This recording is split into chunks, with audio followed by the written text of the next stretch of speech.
This piece of work is titled 2050, and 2050 is a reference to the graphite, the specific graphite count within engine oil, and that's car engine oil.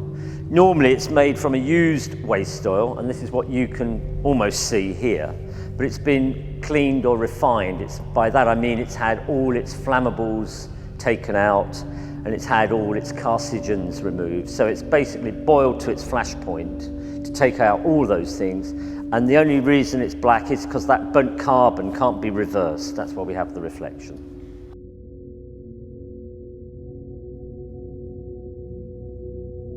The idea for 2050 came about through various notions. I'd gone on a holiday to the Algarve and was spending some time thinking about the exhibition to create this piece of work. I didn't have the complete idea, but it first of all came from a particular notion, architectural notion, of how an interior could be much greater than what one perceived it to be. And an example of that would be if you can imagine the TARDIS, which is this time box in the television programme Doctor Who.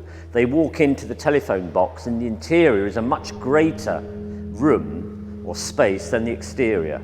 So really one had to work with a sense of illusion to try and double or quadruple the space of the interior architecture, which meant reflection. And it was through assessments of what material to use. I realised mirror wasn't going to work, it had too much of a surface to it.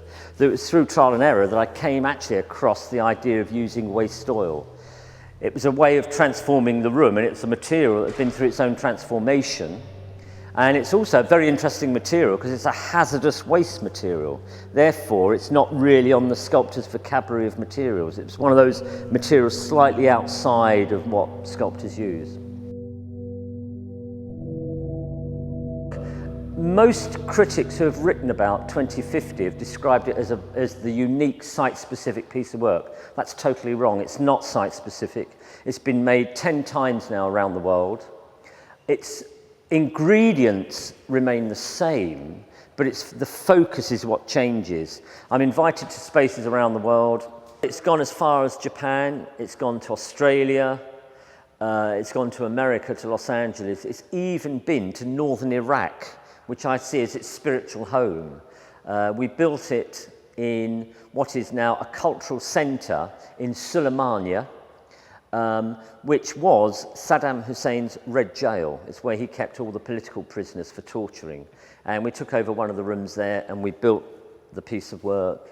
And the connotations of that were quite powerful. This idea of, the persecution of those people, the fact that they could almost, one believes they could have disappeared into this other world to escape.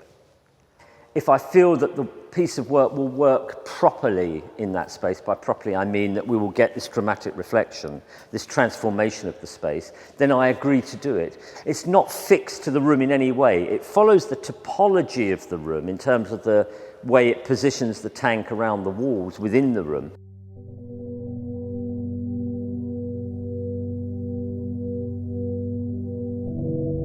It has a remarkable and startling effect on the viewer. First of all, you've got to remember this is a hazardous waste material.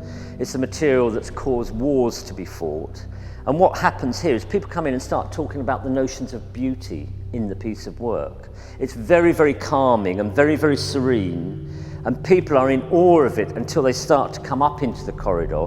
Then you get a certain changing. Some people have actually experienced vertigo and need to be let out. And what that's due to is that because you can't see the surface of the oil, people have that vertigo experience. They grab the sides, they need to be led back out. And it's because the eye can't digest what's actually going on in the space. And therefore, there is uncertainty, and then fear clicks in. I could never have really understood just how strong the reflection was going to be. And I made several models, yay size, and was pouring oil into them and looking at them, but that would never give me the experience of first filling. However, that first filling process was a very, very slow process. It was not done with ordering the oil from a company and pumping it in. It was done through decantering and collecting from various garages because we were just testing the idea. So it was a slow reveal for me. But what was important is once it was in, there was a ring at the doorbell. We hadn't opened the gallery. We were waiting for the following week. We were allowing the oil to settle and to clear. And a man who wasn't versed in the grammar of art came in delivering paper to the gallery. And he said, "What is this place?" And I said, it's an art gallery. And he said, "What's in here?" And I said, "There's a sculpture in there. Go and have a look." And he went in and he said, "How do I get downstairs?"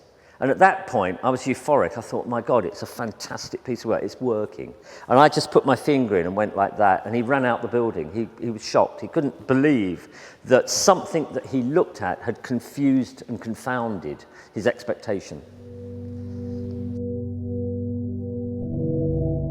Well, the oil does various things for me. I mean, the oil works as the perfect reflection, and as I said, it's not got a surface to it. It's very difficult to see the material. But what the oil also does as a confounding situation is that when one tries to describe what you're looking at, you're only looking at the room, albeit upside down, which means it's another worldly experience of this room.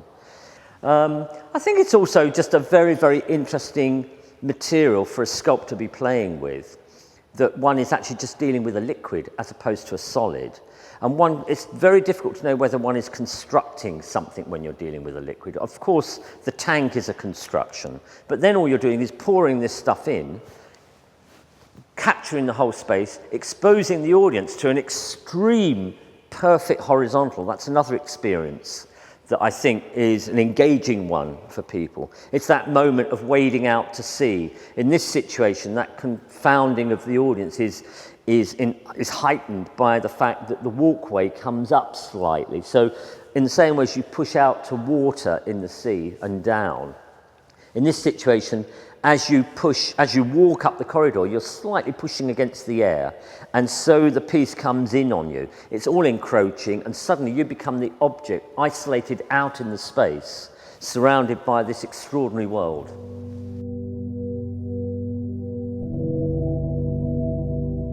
All pieces of work that I make, the one thing that underwrites everything is the viewer's expectations of their world. And if I can take a room, a ship, an aeroplane, a building, whatever, something we think we know, this interior, and do something to it, a very simple act, tweaking it in some way to confound the expectation of the viewer, then I've succeeded, because what that means is they can no longer take for granted what they see in their world. They have to look twice, and I think that's really the fundamental of this piece of work is, my God, what is it?